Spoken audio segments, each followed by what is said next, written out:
जो मुर्दे को जला के खाक करती है राजन, लेकिन जो चिंता रूपी चिता है ये अच्छे खासे आदमी को जीते जी ही खत्म कर देती है, और हम उस चिंता से मरते हैं।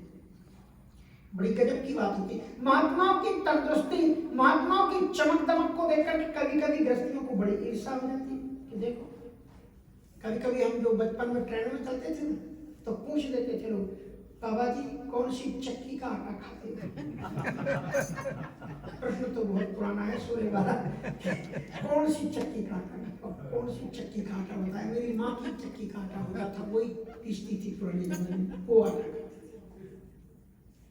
अब महाराज जी एक टीटीआई मिला मुझे, इधर टिकट होता नहीं था, मेरी 12-13 वर्ष की अवस्था थी, साधु बने हुए थे, बगल में झोली रामायण होती थी, माला झोली, ऐसे अपन ने जीवन यापन किया।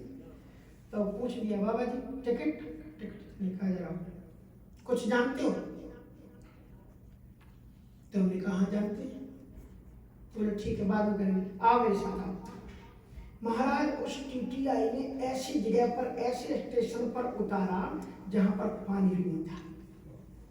उस टीटीआई ने ऐसी जगह पर उतारा, ऐसे भी लोग थे, ऐसी जगह पर उतारा जहां पर पानी भी नहीं था, रात को लाइट भी नहीं, कुछ भी नहीं था, कुत्ते भोग रहे थे। एक बूढ़ा कर्मचारी था, उसके बाद लाल और हरी झंडी दिखाने के लिए। अब देखो दूसरी बार एक बार किसी ट्रेन में चले जा रहे थे, एक टीटीआई वाला कहा कि बाबा जी को जानते हो? हम कहा सुंदरकांड जानती है। सुनाओ। और सुंदरकांड को एकदम सबसे 11 वर्ष की अवस्था में याद था, तो 13-14 तक तो पूरी रामचरितमानस याद हो गई थी। अब तो श्रीमद् भागवत जी की मंगलमयी कृपा। तो महाराज उन्होंने पूछा कि बोलो कुछ आता है? कहा सुंदरकांड। तो हमने सुनाना शुरू किया, बड़ा खुश हुआ, आओ। अब सोचा अब ये भी पता नहीं होगा, कम से कम भैया सामने जाने हो, ऐसी जगह उतारना कि कम से कम दूसरी ट्रेन में रहे हो। कहा आपको अच्छी जगह उतारी, ले गया, उतर के एसी के डिब्बे में ले गया। एसी के डिब्बे में कोई एक शिव जी थे, वो वृंदावन के लिए जा रहे थे। बोले आप भी वृंदावन जा रहे हो, रास्ता आपका कैसे कटेगा? एक महात्मा ले आए, उनको बगल में बैठ जाओ, ये भजन सुनाते जाएंगे, आपका रास्ता कट जाएगा।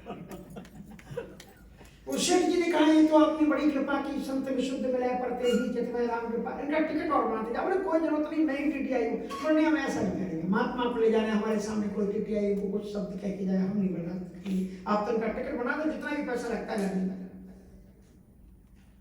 देखो इसीलिए कहा गया है कभी घना घना, महात्माओं की लाइफ ऐसी होती है, कभी घना घना और कभी मुट्ठी भर चना और कभी बोरी बना।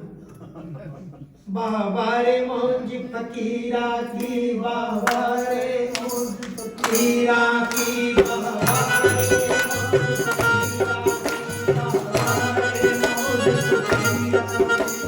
कभी दिखाऊं चना चलेना, कभी दिखाऊं चना चलेना, कहीं के हलवा फकीरा की, बाबा रे मोहन जी फकीरा की, बाबा रे मोहन जी फकीरा की। तब भी महाराज ने कहा कि राजन निश्चिंत होना चाहिए, ऐसी भी परिस्थिति जीवन में आ जाए, ईश्वर के ऊपर छोड़ दो, ईश्वर के ऊपर छोड़ दो, निश्चिंत होकर के रहो। कितनी भी परिस्थितियां, कब हम विगत ना सुने रामचंद्र की दास। महाराज ये ज्ञान कहना आसान है, मेरे तक आपको ये ज्ञान है? बोले हाँ। बोले एक तुम्हारा गुरु कौन है? बोले मेरा एक गुरु नहीं है, मैंने जहां से जो शिक्षा ली सबको मैंने गुरु बनाया। दत्तात्रेय जी महाराज ने यहाँ पर 24 गुरुओं के नाम लिया। संति में गुरुओं राजन बहु बुद्धि पाश्रिता, यतो बुद्धि मुपादाय मुक्तो कामीयतां। संत ने बहुत मेरे कुछ गुरुओं के नाम बताए, एक लाइन में 7 गुरु हैं। पूरे गुरुओं की कथा संभव नहीं तो पूरे 7 दिन केवल यही प्रसंग चाहिए, एक एक गुरु का पूरा उदाहरण साथ आपको बताया गया। आपने राम कथा तो हमारी कई खंड खंड में सुनी, मैं तो आग्रह करता हूँ कि भागवत को खंड खंड से सुनो, ताकि एक बार तो पूरी भागवत सुनो ना कि है क्या इसमें। तो पहले उन्होंने एक लाइन में 7 गुरुओं को गिनाया, पृथ्वी वायु आकाश आपो वृष चंद्रमा रवि, ये 7 गुरु एक लाइन में बताए। कपोतोज्वरा सिंधु पतंगो मधुकृत गजः, मधुहा हरिणो मीनः, पिंगला कुरदुर्भिका, कुमारी सरकृत सर्पा, ऊर्णा से गुरु दत्तात्रेय। कौन कौन से गुरु बनाए बताए? पृथ्वी, पहला गुरु मैंने पृथ्वी को बनाया। पृथ्वी से क्या सीखा? पृथ्वी से मैंने सीखा कि पृथ्वी पर लोग पांव से धम करके चलते हैं। अगर आप बैठे हो और कोई बगल से निकलता हुआ पांव मार दे तो आप बार बार घूर के देखोगे नहीं? अकल नहीं, दिखाई नहीं पड़ता। और पृथ्वी माता है, समुद्र वसने देवी। पहले तो पुराने जमाने में कम से कम ये परंपरा तो थी कि पृथ्वी पर पांव पर रखने के पहले प्रातः काल उसको क्षमा मांगते थे कि मैं क्षमा करना, मैं तेरे पर पांव से। समुद्र वसने देवी पर्वत स्नान मंडले और विष्णु पत्नी नमस्तभ्यम पादस्पर्शम क्षमस्मे। ये पहली परंपरा थी हिंदू संस्कृति की। पहले हाथ देखते थे, कराग्रे वस्ते लक्ष्मी, कर मध्य तु सरस्वती, कर मूले स्थिता गौरी, प्रभाते कर दर्शन। ये बोलते ताकि, क्योंकि इसमें हस्ता इंद्र, ये मेरे हाथ इंद्र है, इसमें हस्ता देवा और इसमें हस्ता भगवान। और ये वेद मंत्र आगे चल करके कहता है मेरे हाथ भगवान ही नहीं है, इसमें हस्ता भगवत्तराय, भगवान से आगे हैं, क्योंकि भगवान कर्म का फल देता है और ये हाथ तुमसे कर्म कराते हैं। इसलिए ना हाथों को देखो सुबह सबसे पहले कराग्रे वस्ते लक्ष्मी कर मध्य तु। ये हिंदू संस्कृति है, बच्चों को सिखाओ।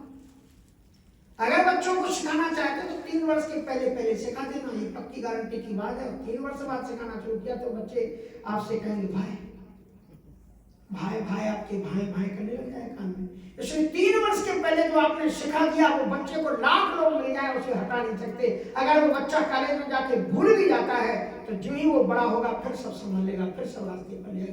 आप ये चिंता मत करना कि मंदिर का क्या होगा।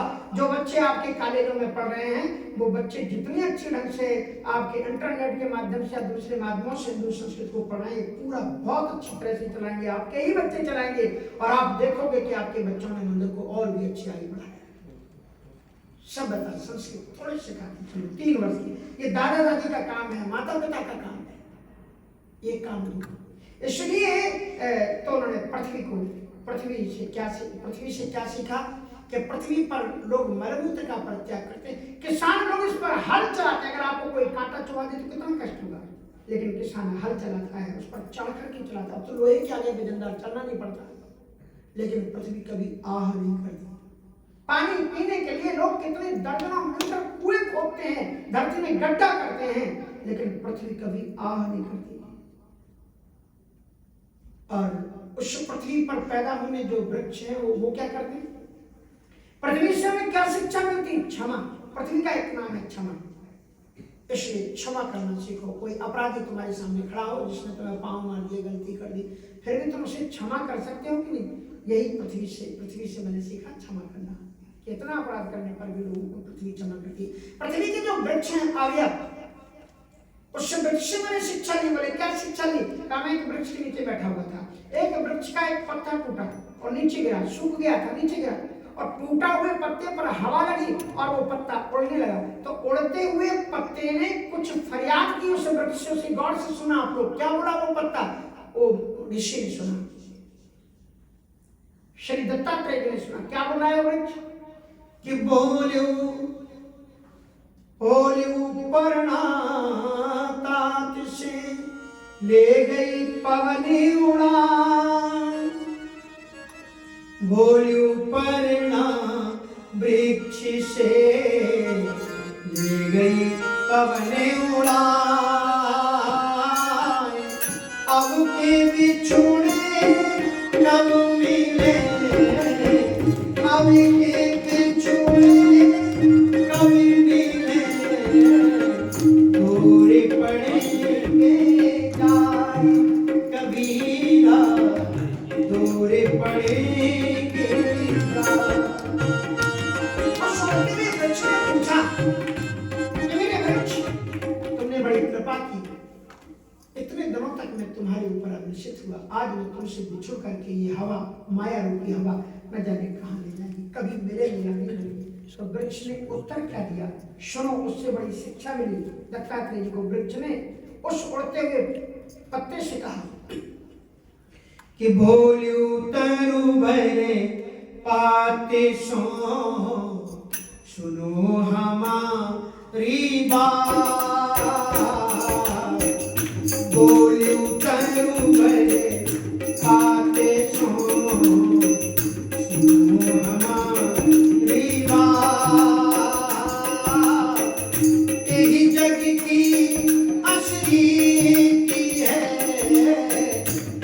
जग की असली रीति है, एक आवत एक जात कबीरा, एक आवत एक जात। उस वृक्ष ने रोते हुए पत्ते से कहा, ये तुम्हारे लिए नई बात होगी कि तुम मुझसे बिछड़ करके कहीं जा रहे हो, लेकिन मेरी तो जिंदगी बीत गई। मेरे ऊपर न जाने कितनी नई कोपलें पैदा होती हैं और कितने पत्ते झड़ते हैं। एक पत्ता झड़ता है, दूसरी कोपलें पैदा होती हैं। संसार की ये रीत है मेरे भैया कि यहाँ पर एक घर के सामने ठटरी बनती है, आवाज आती है राम नाम सत्य है, तो बगल के घर में आवाज आती है नंद के आनंद भयो जय कन्हैया लाल की। इसलिए यही जग की असली रीति है, एक आवत एक जात। ये मैंने वृक्ष से सीखा, पृथ्वी वायु, और वायु से मैंने क्या सीखा कि वायु सबके पास जाती है, सबको छूती है, लेकिन किसी के भी हाथ को पकड़ करके ये नहीं कहती कि हम तुम्हारे बिना नहीं जी सकते सनम, किसी के पास में रुक करके नहीं रहती। इसलिए सबसे हिलमिल चाहिए, नदी नाव संयोग, सबके बीच में रहो, लेकिन किसी के साथ में अटैचमेंट रखना है तो केवल ईश्वर से रखो। इसलिए चलती चाकी देखकर हंसा कमाल ठिकाए, और कील भरोसे जो रहे सो साबित रहे। ये मैंने वायु से, पृथ्वी वायु आकाश, आकाश से क्या सीखा?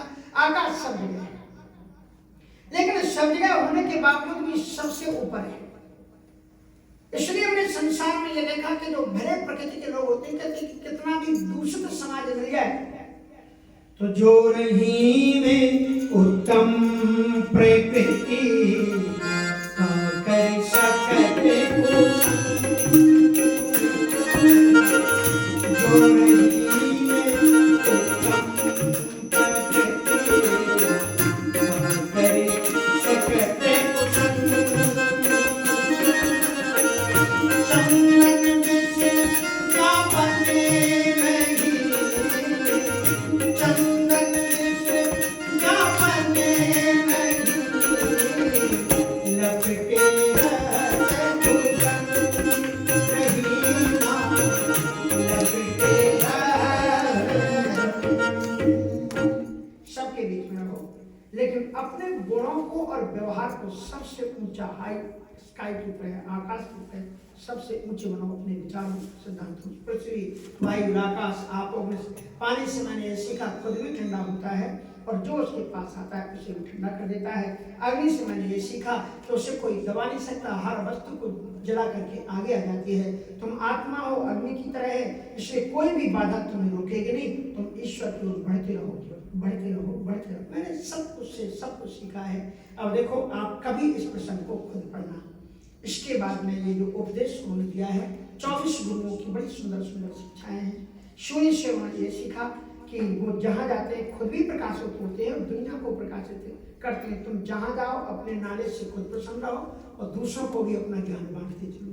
चंद्रमा से ये सीखा, उसके जीवन में एक दिन शुक्ल पक्ष आता है, पूर्णिमा आती है, लेकिन बाद में कृष्ण पक्ष आता है, एक एक करके अमावस्या आती है, लेकिन वो आत्महत्या नहीं करती। हाय हम एक दिन कितने प्रकाशित होते थे, हम मर गए।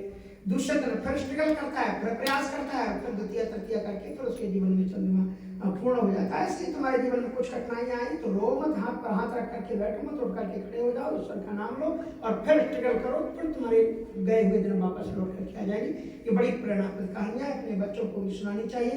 इन्हीं शब्दों के साथ में ये कथा तो बहुत लंबी है, आगे चल करके इस कथा को सुनाते सुनाते पंचम स्कंद के प्रारंभ में 12वें स्कंद के प्रारंभ में स्वधामानुगते कृष्ण यदुवंश विभूषणे कस्य वंशोभवत्, पूरे वंशों का वर्णन किया गया है। और सारे वंशों के वर्णन करने के बाद में एक बड़ी प्रेरणाप्रद बात कही गई है कि राजन बड़ी संसार की विडंबना है कि ये पृथ्वी को देख करके किसान लोग खड़े होकर के कहते थे कि वहां तक जो खेत दिखाई पड़ रहे हैं ना वो सब मेरी, मैं ही इनका मालिक हूँ। तो पृथ्वी उनके ऊपर हंसती है। इसी तरह से उसके बाप दादे आकर के कहते थे मैं इसका मालिक हूँ, लेकिन वो गड़ गए, वो उनकी समाधियां बनी हुई। एक दिन ये भी चले जाएंगे और कह रहे हैं हम मालिक हैं।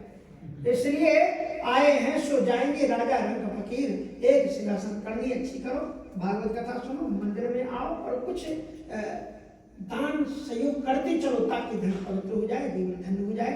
और अंत में श्री सुखदेव जी महाराज ने कहा, राजन परीक्षित, तुम्हारी जो अभिप्सा थी 7 दिन तक मैंने तुम्हें भागवत कथा सुनाई है, अब मैं तुम्हें एक बात बता दूं कि एक चीज को तम तो राजन मनुष्यति पशु बुद्धि माम जही न जाता प्राग भूतोद्य देवत्वम न गच्छति।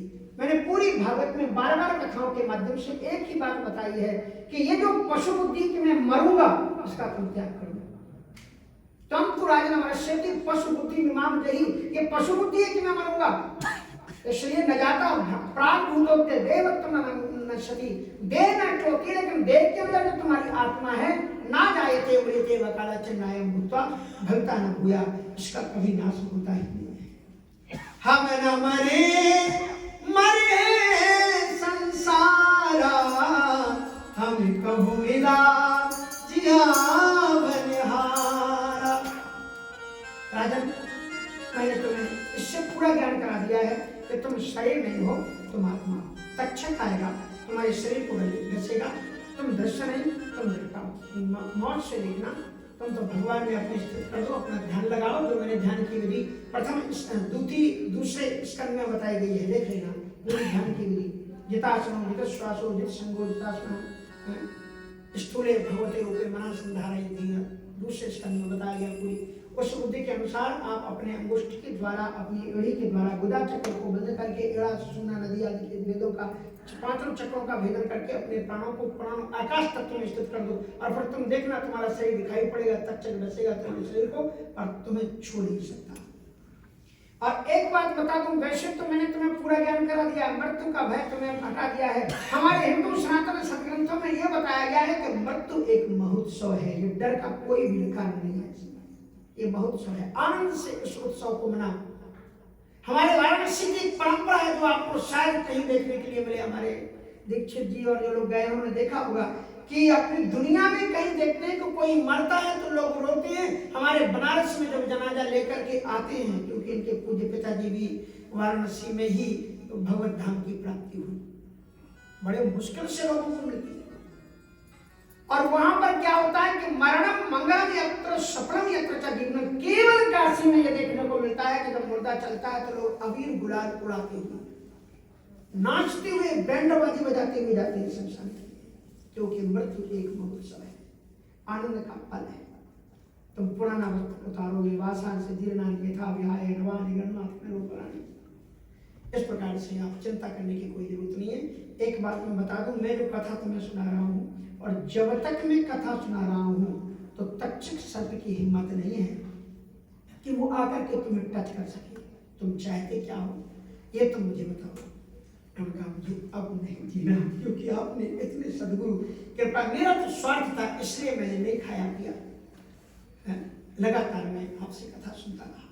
लेकिन आप जो 2.5 घड़ी से अधिक कहीं रुकते नहीं थे, कौपीन धारी तम दृष्ट वर्षम सुकुमार पादव करोड़ बाहुवंश कपूर गात्रम, आपने मेरे दुख को निवारण करने के लिए आप लगातार बिना खाए पिए 7 दिन तक इस आसन पर बैठ करके मेरे उद्धार के निमित्त आपने कथा सुनाई है। मैं आपका केवल आशीर्वाद चाहता हूँ, इसलिए एकत्ते कथितम तात्व यथात्मा पृष्ठवान को हरे विश्वात्मश्चेष्टां किं भूयासोत्मिच्छसि सिद्धो स्वयं गृहीतोऽस्मि भवता करुणात्मना श्रावतो यच्च में साक्षात् अनादि विघ्नो हरि। आपने परमात्मा तत्व का ज्ञान करा दिया। अब केवल मैं एक ही चाहता हूं कि अज्ञानम च निरस्तम में ज्ञान विज्ञान दृष्टिया, आपने ज्ञान और विज्ञान के तमाम दृष्टांतों के द्वारा मेरा अज्ञान आपने नष्ट कर दिया है। और जिस गुरु से ज्ञान प्राप्त किया जाए, श्रीमद् भागवत के शास्त्र में, सिद्धांत में और महात्म्य में लिखा हुआ है, कथा समाप्ते यज्ञेश्वर समाप्ते श्रोते तथा, जब कथा समाप्त हो और यज्ञ समाप्त हो, श्रीमद् भागवत कथा ज्ञान यज्ञ, तो क्या करना चाहिए का पुस्तकस्य च भक्तुश्च पूजा कार्याति भक्तिता, बड़ी श्रद्धा और भक्ति के साथ में, कुछ द्रव्य के साथ में पूजा कार्याति भक्तिता, पुस्तकस्य सदग्रंथ की और भक्तुश्च की पूजा करनी चाहिए। गुरु जी हमें थोड़ा सा अवसर दीजिए कि मैं आपकी पूजा कर सकूं। और प्रेमाश्रु प्रवाहित करते हुए राजा परीक्षित गंगा जल सुखदेव जी के चरणों में चढ़ाते हैं और उसके बाद में सुखदेव जी महाराज कहते हैं कि राजन मैं साधु हूँ और अनासक्ति मुझ में भरा हुआ है, ज्यादा देर मैं तुम्हारे पास रुकूंगा तो तुम में ही आसक्ति मेरी होने लग जाएगी, इसलिए अब मैं चलता हूँ, तुम निश्चिंत होकर के आना। और वो चलते हैं। तो 2 सत्य कीर्तन बोलते हुए हम आगे चलेंगे। श्री कृष्ण शरणं मम, श्री कृष्ण शरणं मम, श्री कृष्ण शरणं मम, श्री कृष्ण शरणं मम, श्री कृष्ण शरणं मम, श्री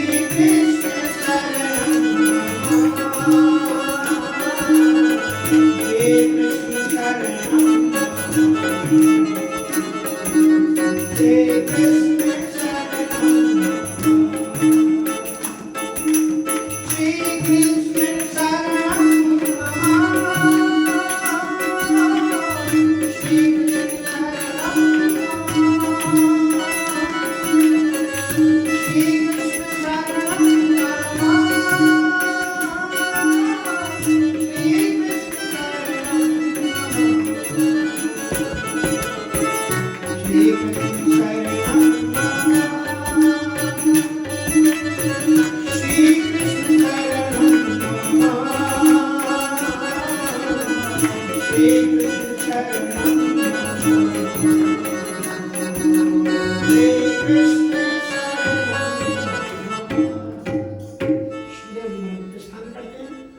शरणं के बहाने कीड़े के रूप में आया है।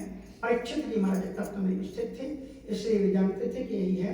इसलिए उन्होंने अपनी योग विज्ञान दृष्टिया अपने आत्म तत्व को ईश्वर से जोड़ दिया और खुद उस कीड़े को उठाकर कहा, तक्षक तुम्हें छुपने की कोई आवश्यकता नहीं, मुझे कोई आसक्ति अब गुरु की कृपा से शरीर में है नहीं। उस कीड़े को उठा करके उन्होंने अपने गले से जिंदगी लगाया, तो जैसे सूखा काट धू करके जलने लग जाता है, उसी तरह से उसके डसते ही पूरा का पूरा शरीर उनका जलने लगा है। और उसके बाद मेरे ऋषियों को बहुत दुख हुआ है। परीक्षित के जाने पर सभी ने भगवत नाम से कीर्तन किया है। और उनके पुत्र जो जन्मे थे उनको जब पता लगा कि मेरे पिताजी के साथ जन्म गया, स्वपत्रम कृष्णत्वा तक्षक भक्तितम यथा जुहाव सुक्रुद्धो नागान सत्रे सहर्दुजी, उन्होंने नाग यज्ञ किया। जितने भी यज्ञ थे तक्षक सर्प को मूल उद्देश्य था, सारे के सारे सर्प उसमें आकर के गिरने लगे। और उस समय पर ऋषिमुनियों ने आकर के उनको समझाया और गालव ऋषि आए और अगस्त ऋषि आदि कि राजन तुम्हारे पिता को किसी एक सर्प ने डसा है और तुम उस सर्प के कारण इन सारे सर्पों को नष्ट कर रहे हो। प्रकृति के अंदर जितने भी प्राणी हैं वो किसी न किसी रूप से प्राणी की रक्षा के लिए ही बनाए गए। इसलिए अगर ये सर्प ना हो तो दूषित कीटाणु दूसरे इतने बढ़ जाएंगे, मच्छर ही सर्प की तरह जहर करने लगेंगे। इसलिए इनको मारने की आवश्यकता नहीं है। विषौषधि इसका इनका विष भी प्रकृति के लिए औषधि का काम करता है। फिर महाराज उन्होंने सर्पदंश खत्म कराया है। भारतीय संस्कृति इतनी महान है, ये हमें शिक्षा देती है कि हमारी इतनी उदार है कि ये वर्ष में एक बार नाग पंचमी को हम सर्प को दूध पिलाते हैं, लेकिन यदि वो सर्प आस्तीन का साप बन जाए तो जन्मेजय बनकर के उनके फणों को भी हम कुचल देते हैं। इसलिए ऐसी जो श्रीमद् भागवत की कथा है, परीक्षित की मुक्ति हुई है। बाद में और भी अब मार्कंडेय जी महाराज का प्रसंग है, प्रलय का दर्शन कराया गया है। और अंत में जो श्रीमद् भागवत का दर्शन है वो एक ही है कि करारविंदे पदारविंदम मुखारविंदे विनिवेशयन्तम् वटस्पत्रस्य कुटेशयामि बालं मुकुन्दं मनसा स्मरामि। सच्चिदानंद भगवान की जय। हिंदू सेंटर में मैं लगभग 21 वर्ष से आपके बीच में आ रहा हूँ और आपके बीच में जब मैं आता हूँ तो जिस प्रसन्नता की मैं अनुभूति करता हूँ वो ऐसी होता है जैसे कि कन्या अपने मायके में जाती है तो उससे जो प्रसन्नता होती है तो मुझे लगता है ये मेरा अपना घर है। और बड़े आनंद के साथ में सबका, माताओं का, बहनों का, यजमानों का, सबका बहुत ही प्रेम मिलता है। हम उसका वर्णन नहीं कर सकते, इतना स्नेह और प्रेम आप सबका मुझे प्रेम प्राप्त होता है। और इन विषम परिस्थितियों के बीच में भी अगर मैं आपके बीच में उपस्थित हूँ, पहले तो कृपा ठाकुर जी की ये है कि मुझे कुछ हुआ नहीं, क्योंकि कथा इतनी लगातार भारत में भी उस समय पर भी चलती रही है, सबको जानकारी है। और यहाँ पर भी जब आया तो लोगों को आने नहीं दिया जा रहा था। हिंदू सेंटर का मैंने ब्रोशर दिखाया ईमेल का कि उनका देखिए ये मेरा कार्यक्रम है, so that I have to go there. Otherwise we cannot celebrate Krishna Janmashtami. तो फिर उन्होंने कहा कि ओके, तो उन्होंने मुझे जैसे तैसे करके, अच्छा धार्मिक व्यक्ति था, कहा वर्ष में एक बार आता है, जाने दो, और हिंदू सेंटर के नाम पर मैं आ भी गया। और उसी समय मैं आने का सोच रहा था, लेकिन आने का निश्चित नहीं था। लेकिन जब दीक्षित जी का, कथुरिया जी का फोन गया, तब मैंने सुनिश्चित किया कि मुझे आना चाहिए। तो मैं आपके बीच में आया। आप सबको देख करके बड़ी प्रसन्नता की अनुभूति मुझे होती है।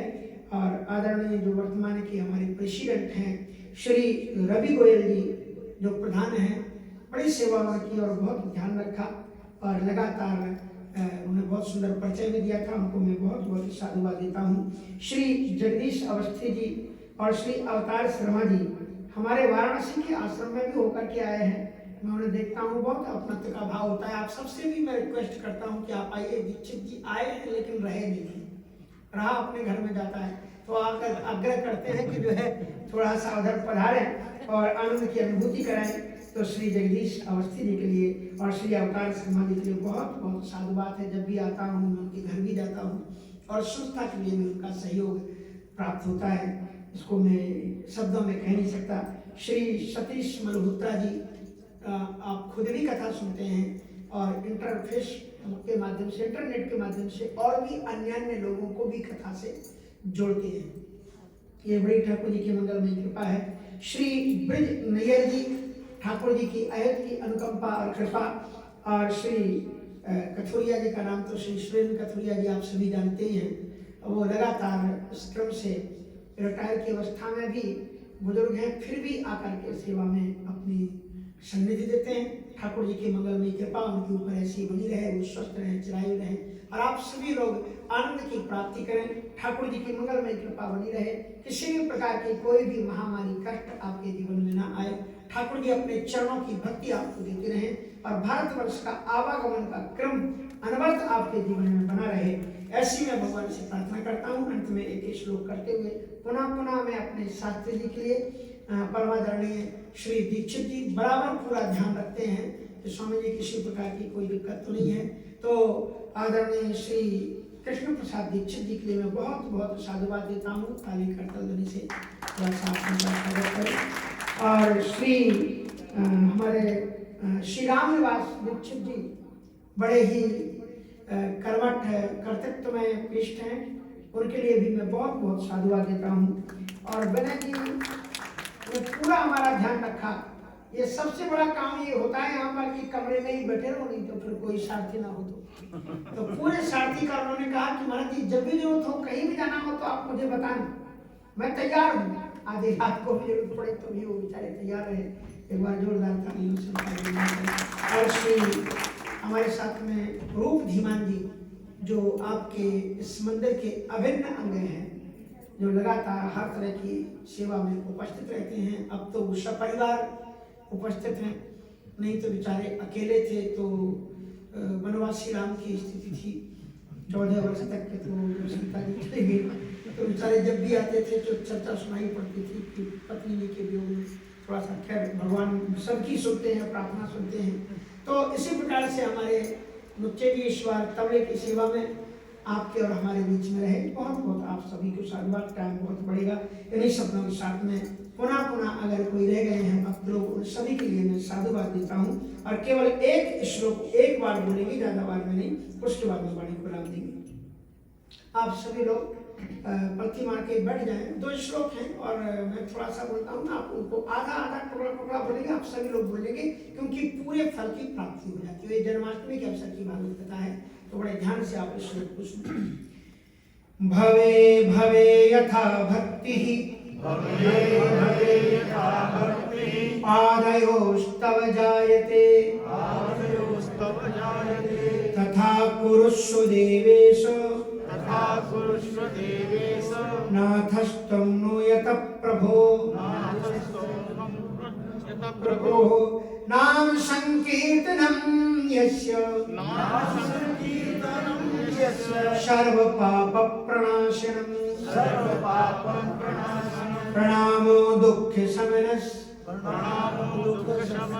तं नमामि हरिं परम् तं नमामि हरिं परं तं नमामि हरिं परं तं नमामि हरिं परं तं नमामि हरिं परं हरि शरणं हरि शरणं हरि शरणं हरि शरणं हरि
कल से 6:30 बजे से 8 बजे तक लॉन्ग आइलैंड स्थित हिक्सविल आश्रम टेम्पल में कथा है। 4 दिन तक, शनिवार तक। जो भी उधर तटवर्ती हो आना चाहे तो आ सकते हैं, जैसे आदमी देखिए।